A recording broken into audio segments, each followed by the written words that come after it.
Élu dans Jean Talon en 85, Gilles Rémillard est l'homme de confiance de Robert Bourassa. Il a été l'architecte de la position du Québec dans les négociations constitutionnelles de Meach et Charlottetown. Fédéraliste de conviction, il entretient de grandes ambitions pour le Québec qu'il veut doter d'un rayonnement international. Bienvenue à Mémoire de député.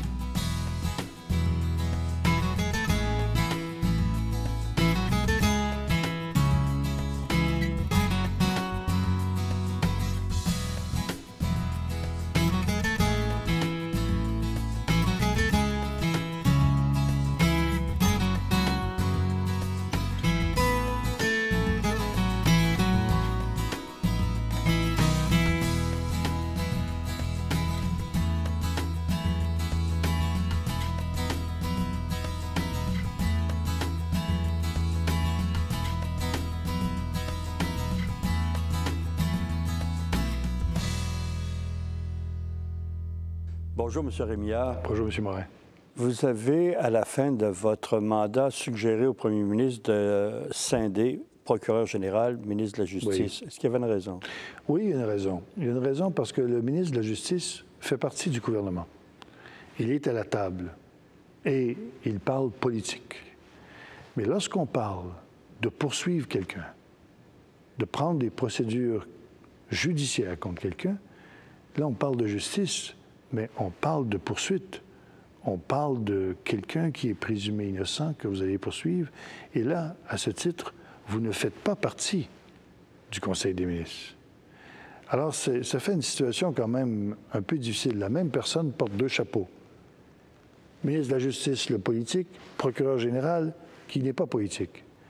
Donc, résultat, on vit maintenant une situation où vous avez un directeur de poursuite, et vous avez le ministre de la Justice qui peut envoyer, je crois, certaines de ses directives d'une façon générale, mais les décisions de poursuite se prennent par quelqu'un de complètement indépendant. De la politique. De la politique. Et pour moi, quand ça arrivait, ça m'est arrivé à quelques reprises d'avoir à composer avec une situation qui impliquait un membre de l'Assemblée nationale. Et à ce moment-là, je me retirais. Je disais à mon sous-ministre, écoutez, moi, je ne veux pas être impliqué dans la prise de décision. Voilà, regardez le dossier, prenez la décision. Vous avez dirigé pendant une courte période, une dizaine de mois, peut-être un an, le ministère de la Sécurité publique, qu'on appelle à tort ou à raison le ministère de la Police. Oui. Est-ce que vous avez apporté des modifications? Est-ce que vous avez eu le temps d'en faire? Écoutez, je suis demeuré là peut-être près de 11 mois ou 10 mois, quelque chose comme ça. Mais je disais toujours au premier ministre, M. Bourassa, je ne peux pas être ministre de la Justice, procureur général, puis aussi à la Sécurité publique, parce qu'il faut faire la distinction entre le ministère de la Justice, le ministère de la Sécurité publique. La police, c'est une chose, et les avocats qui poursuivent, c'est autre chose. Il faut qu'il y ait vraiment une différence, il faut qu'on puisse travailler ensemble, mais complètement séparés.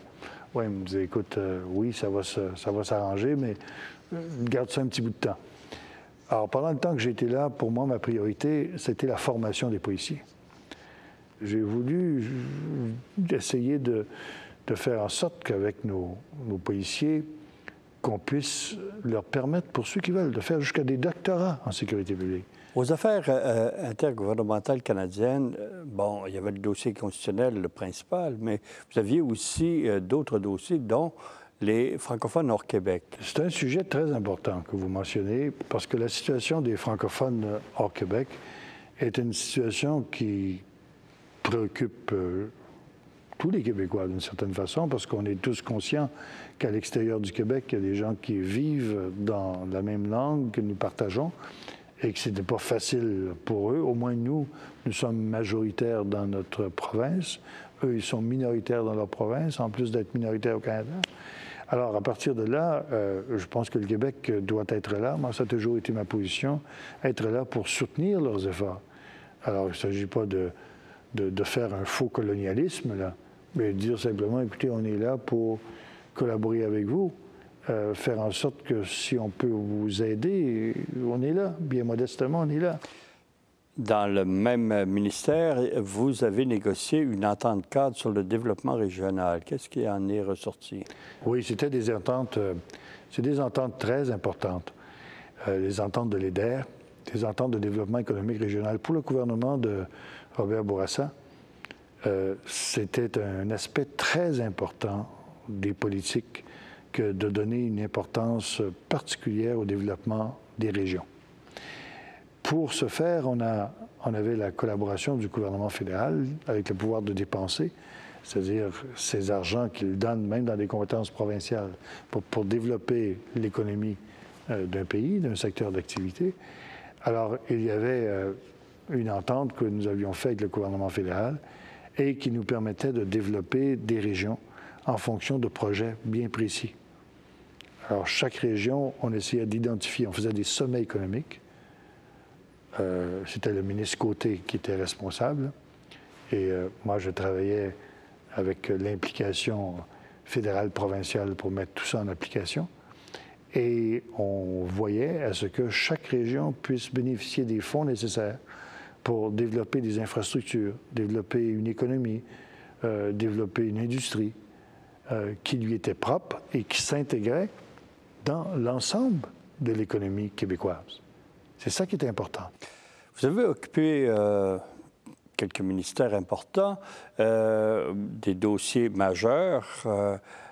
On a l'impression que vous n'aviez pas assez d'heures dans une journée. Est-ce que vous aviez le temps de vous occuper de vos électeurs de Jean Talon? Ah oui, mes électeurs de Jean Talon, oui. J'avais des électeurs exceptionnels. Des électeurs exceptionnels, une organisation politique aussi très, très importante et efficace. Les députés de Jean Talon, comme ils étaient aussi des ministres ou membres de l'Assemblée nationale avec leur bureau de députés, se servaient plus de leur bureau de députés. Moi, je voulais avoir mon bureau de comté bien situé dans mon comté, un très, très beau comté. Jean Talon qui allait dans ce temps-là, c'est plus le cas, des murs, donc en face ici, des vieux murs du Vieux-Québec, et qui allait jusqu'au pont, Pierre-Laporte, en contournant l'Université Laval. Et les campagnes électorales, vous en avez fait deux. Quel souvenir vous en avez? J'ai fait 2 campagnes électorales et un référendum, oui. J'en garde un très, très bon souvenir, contact avec la population. Mais la première campagne électorale, c'était pour moi, évidemment, le grand choc du contact avec la population électorale sur le terrain. Être capable de communiquer un message, être capable de pouvoir rencontrer les gens. J'étais professeur d'université. On me disait que je marchais trop le nez en l'air, il fallait me baisser le nez un peu. On me disait que je devais serrer la main à un moment donné d'une façon à ce qu'on puisse convaincre les gens. On m'avait montré à faire une entrevue avec des journalistes.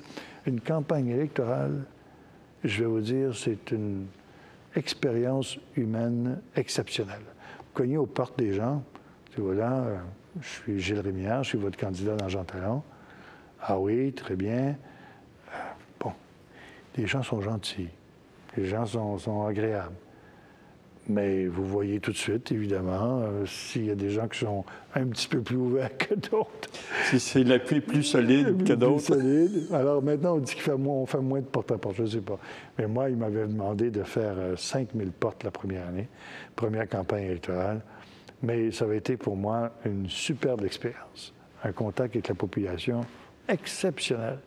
La deuxième campagne électorale était très difficile parce qu'on était en grande discussion avec beaucoup de secteurs du secteur public qui étaient en discussion avec le gouvernement pour leur contrat de travail. Il y a eu la grève des infirmières. Et la grève des infirmières.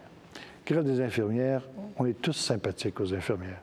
On sait tous le travail exceptionnel qu'ils font dans les hôpitaux, partout. Et là, je me suis retrouvé comme ministre de la Justice dans le comté de Jean Talon. J'avais 4 hôpitaux.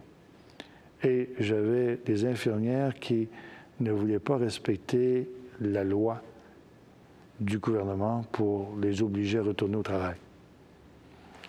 Et les gens passaient devant ces femmes, ces hommes infirmières, et qui disaient que la cause était juste.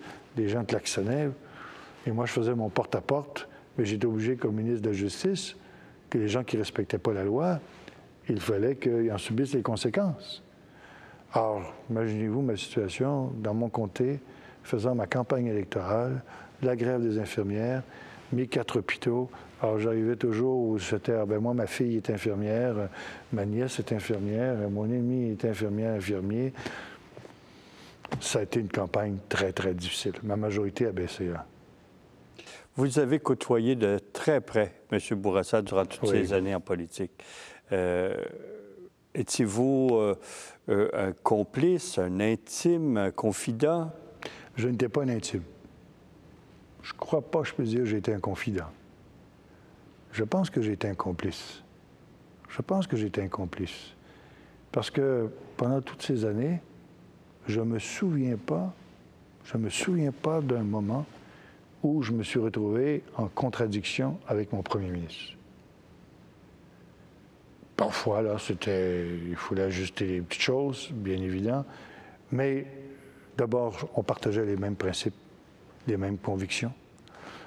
M. Bourassa était un homme d'État exceptionnel.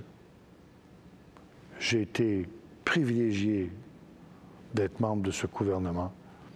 C'est un homme qui présidait le Conseil des ministres, qui laissait les gens dire ce qu'il y avait à dire, mais qui décidait. Quand c'était le temps de décider, il décidait.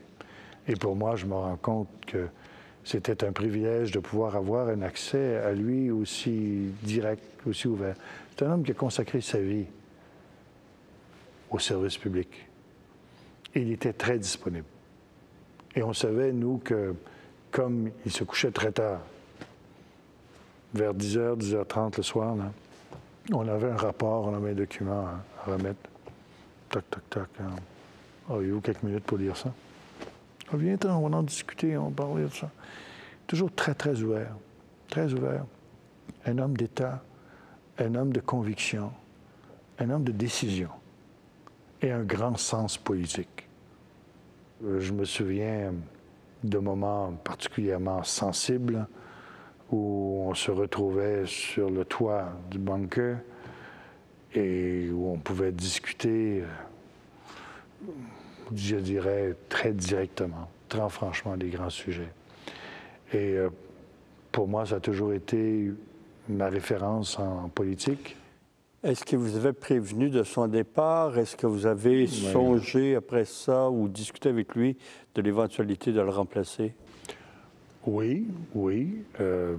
J'ai eu l'occasion d'en parler avec lui parce qu'à un moment donné, dans les quotidiens, est sorti des informations à l'effet que M. Bourassa pourrait quitter et que d'autres pourraient lui succéder, dont mon nom apparaissait. Et à un moment donné, on a eu l'occasion, lui et moi, de se retrouver pour faire le point justement sur le toit du bunker. Je me souviens très bien, c'était un mois de décembre, et on a fait le point là-dessus. Et moi, je l'ai assuré. Je lui ai dit, écoutez, malgré tout ce qu'on peut dire dans les journaux, je veux vous assurer de ma loyauté, je veux vous assurer que je vais être là pour vous servir. Si vraiment il y a des choses qu'on devait faire comme gouvernement qui ne sont pas en fonction de mes convictions, bien évidemment, je démissionne, c'est tout. Mais il n'y a pas question, je serai là et je vais vous assurer de ma loyauté. Et il me dit, écoute, voilà, ma santé, je subis des traitements, les choses vont, j'espère, positivement.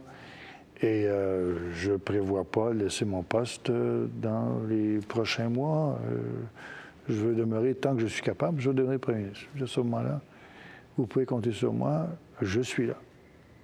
Et c'est comme ça qu'on a fait le reste de cette période où il a été malade. Et est arrivé ensuite, en 1993, on était à la conférence des premiers ministres provinciaux qui a lieu chaque année. On était à Baddeck, très joli village de Nouvelle-Écosse.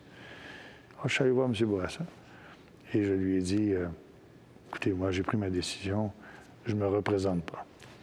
Il dit, moi aussi j'ai pris ma décision, je ne me représente pas. Très bien. Alors, tant que vous êtes là, moi je continue comme ministre. Et c'est comme ça, c'était les ententes. Vous êtes retourné à l'enseignement. Est-ce que vous étiez, c'est mon terme, là, essoufflé de la politique? Disons que j'avais le souffle court un peu. Ça avait été 9 ans à la course. Très, très, très heureux d'avoir fait ce code civil avec une collaboration exceptionnelle de tout le monde. Bien sûr, les ententes constitutionnelles avec des réalités plus pragmatiques et aussi des réformes ici et là qu'on avait réussi de faire avec 9 ans et la collaboration de tous les gens. Mais là, c'était le temps où je sentais le temps de pouvoir prendre un peu plus de temps pour passer à d'autres choses, avec ma famille notamment. En 1994, une fois retiré, vous avez fondé le Forum économique international des Amériques. Oui. Quels principaux sujets vous avez abordés et ça regroupait quel genre de personnes? Ben voilà, j'ai quitté la politique en 1994, le 31 janvier 1994, devenu professeur à l'École nationale d'administration publique et avocat conseil. Et j'ai quitté donc au moment où prenait naissance l'Organisation mondiale du commerce, où débutait cette mondialisation des économies, ce commerce international.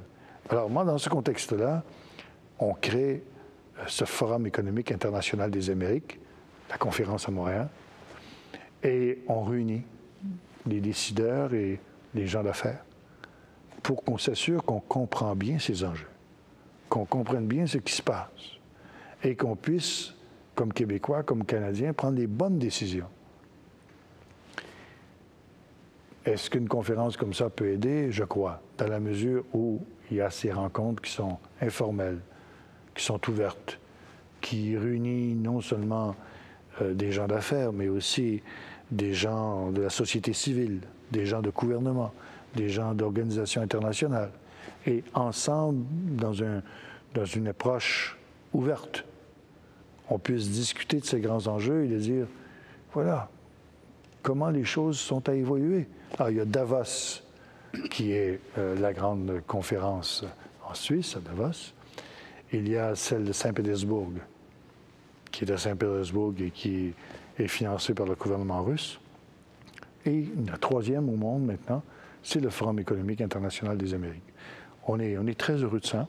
Et ensemble, on réunit quelques 3000 participants par année au mois de juin pour discuter de ces grands enjeux.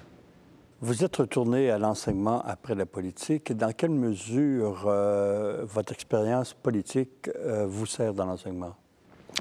J'enseigne à l'École nationale d'administration publique. J'en suis très fier, à l'ENAP. Il se fait de belles choses à l'ENAP.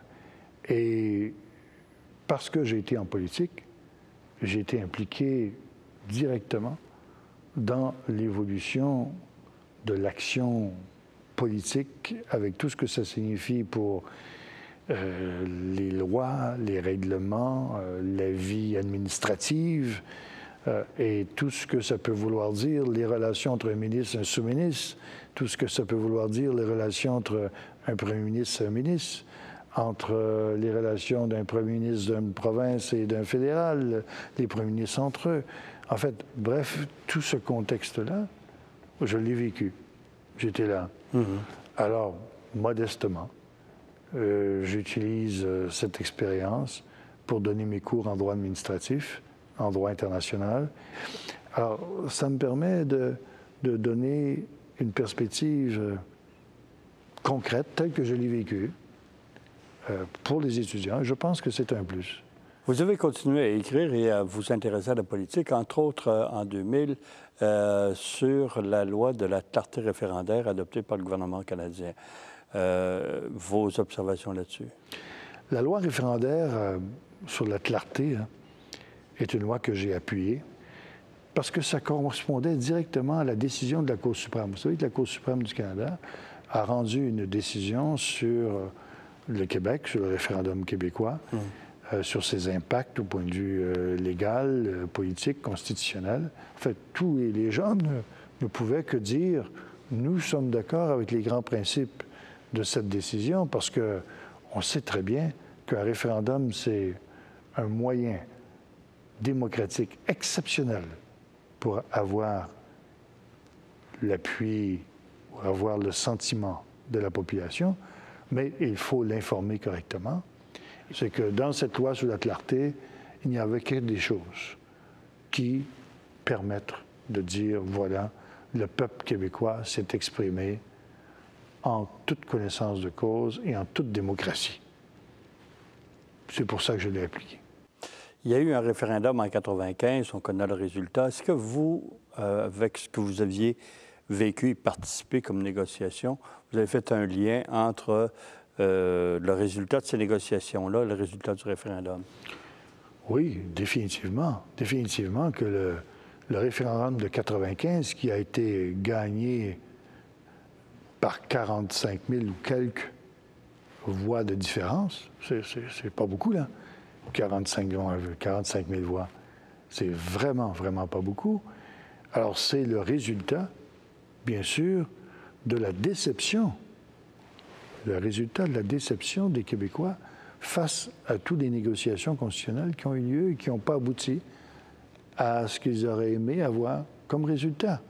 Maintenant, aujourd'hui, quand on regarde les résultats de ces négociations constitutionnelles et qu'on s'aperçoit qu'on a semé et que maintenant on peut récolter, là, vous avez un sentiment qui est plus positif face à la Fédération canadienne parce que les gens se rendent compte que le Canada a reconnu le Québec comme une nation, c'est beaucoup mieux que société distincte, que nous avons un siège à l'UNESCO et on pourra en avoir dans d'autres institutions aussi éventuellement, qu'il y a cette coordination des actions et du fédéral et du provincial du Québec qui se fait sur le terrain de belle façon. En fait, bref, où j'ai plus de difficultés à accepter ce qu'on n'aura pas, c'est cette garantie que le Québec aurait jamais moins que 25 des députés à la Chambre des communes à Ottawa. Ce qui était dans Charlottetown. Si j'ai aujourd'hui un sentiment, comment je dirais ça, que j'aurais donc aimé laisser ça. Laisser société distincte pour qualifier le Québec, bien sûr, ça a été bien. Mais laisser que dans la Constitution, on puisse reconnaître que le Québec aura jamais moins que 25 de représentation au sein de la Chambre des communes, je vais vous dire, c'était pour moi la déception, si je peux me référer à ça. Tandis que les autres éléments de la négociation constitutionnelle, maintenant, ce sont des réalités ou à peu près. Avec le recul du temps, est-ce que vous avez l'impression, parce que là, ça fait quand même 25 ans, que vous avez utilisé la bonne stratégie pour vos négociations constitutionnelles? Je crois qu'on a utilisé la bonne stratégie. Il y a des choses qu'on aurait pu faire autrement. Il y a des moments où on a dû prendre des décisions, et je vous ai parlé de grands moments de stratégie de négociation, que ce soit en fonction de la loi 178 sur l'affichage, que ce soit notre participation à la conférence des Autochtones à Ottawa, que ce soit en fonction de ces dernières négociations, peu importe. Mais quand on voit avec un peu de recul, on se dit, bon, les choses, on l'a fait comme on devait les faire. Je ne vois pas comment on aurait pu faire les choses vraiment autrement. Éventuellement, le fait que le Québec est reconnu comme nation, actuellement, ce n'est qu'une résolution du Parlement canadien. Ça a une très grande valeur. Ça a une valeur quasi constitutionnelle, bien sûr. Pour que ce soit une valeur constitutionnelle, il faudrait que ce soit incorporé dans la Constitution. Éventuellement, ça viendra. Mais c'est déjà un très grand pas qu'on ait passé de société distincte à nation. Voyons comment la suite des choses va se faire et moi, je suis très confiant que d'ici quelques années, on pourra mettre ce concept de nation pour les Québécois à l'intérieur de la Constitution canadienne. Qu'est-ce que vous faites quoi? L'évolution? Parce qu'il y a une évolution. Il y a une évolution tout d'abord chez les Québécois, il y a une évolution du nationalisme qui est particulièrement significatif. On est en train de voir un changement considérable chez surtout nos jeunes Québécois, de référence comme fondement de leur nationalisme. Les jeunes Québécois, 30 ans et moins en particulier, sont nés avec l'informatique, sont nés avec cette communication instantanée avec le monde entier, sont nés en voulant parler anglais pour pouvoir communiquer avec des gens de partout dans le monde. Parler éventuellement mandarin, parler espagnol, peu importe. Ça ne veut pas dire qu'ils sont moins québécois. Ça ne veut pas dire qu'ils sont moins conscients et heureux d'être québécois et de partager les caractéristiques québécoises. Mais par rapport à ma génération, c'est un nationalisme qui est différent. C'est un nationalisme d'une référence autre que celle que nous avions. Et je m'en réjouis. Je m'en réjouis. Je dis bravo. Et ça me donne confiance. Vous avez reçu, durant votre carrière, plusieurs décorations, doctorat honorifique. Ces récompenses-là là, ont une grande signification pour vous? Oui, oui. Ben, d'abord, je dois vous dire que quand les honneurs arrivent, c'est que le temps a passé. C'est la première considération. Ensuite, pour moi, c'est des signes que modestement, je reçois avec modestie, mais aussi avec beaucoup de satisfaction. Ces signes qu'on a apprécié mon tour de piste un petit peu, que j'ai essayé donc de faire des choses et voilà, on semble reconnaître certaines choses que j'ai pu faire. Alors ça me touche beaucoup, tant du côté de mes relations avec la France, où j'ai eu le plaisir d'avoir la Légion d'honneur.